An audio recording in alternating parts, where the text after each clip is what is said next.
గృహరిక తదుపరి రాసినటువంటి సింహరాశి వారికి ఈ వారం రాశి ఫలితాలు ఏ విధంగా ఉన్నాయి? సింహరాశి వారికి 2 గ్రహాలు బ్రహ్మాండంగా యోగిస్తున్నాయమ్మ. ప్రధానంగా లక్ష్మీ గ్రహమైనటువంటి శుక్రుడు అష్టమంలో యోగిస్తున్నారు. అలాగే ఏకాదశంలో కుజుడు సంపూర్ణతని ప్రసాదిస్తున్నారు. శ్రద్ధగా పనులు ప్రారంభించండి. ఏకాగ్రతతో పనులు మొదలు పెడితే ఎటువంటి ఇబ్బంది ఉండదు. చేస్తున్న పనుల్లో ఉత్సాహం అవసరం. ధైర్యంగా ముందుకు సాగండి. గంభీరంగా వ్యవహరించండి. ఎట్టి పరిస్థితుల్లోనూ మనసుకి చెడు కలగనీయవద్దు, చెడు ఊహించవద్దు. నిరుత్సాహం చెందకుండా పనిచేయండి. విజయం చెరువులోనే ఉన్నది. ఇప్పుడు తీసుకునే నిర్ణయాలు మీకు మేలు చేస్తాయి. ఓపికగా పనిచేయాలి. సహనాన్ని పాటించండి. ఆర్థిక అంశాలు అనుకూలంగా ఉంటాయి. మీ కృషికి తగిన ధనలాభం ఉంటుంది. వచ్చిన ధనాన్ని జాగ్రత్తగా సద్వినియోగం చేసుకోవాలి.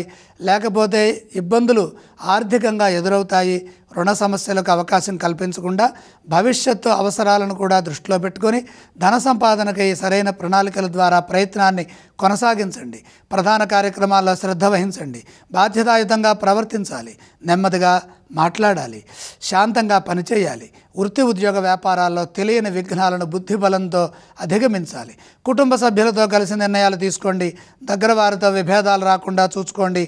అపార్థాలకు అవకాశం కల్పించవద్దు. మిశ్రమ ఫలితాలు ఉన్నప్పటికీ మొత్తం మీద వారాంతంలో లక్ష్యాలను సాధిస్తారు. సింహరాశి వారు ఏ స్తోత్రం పఠిస్తే బాగుంటుంది?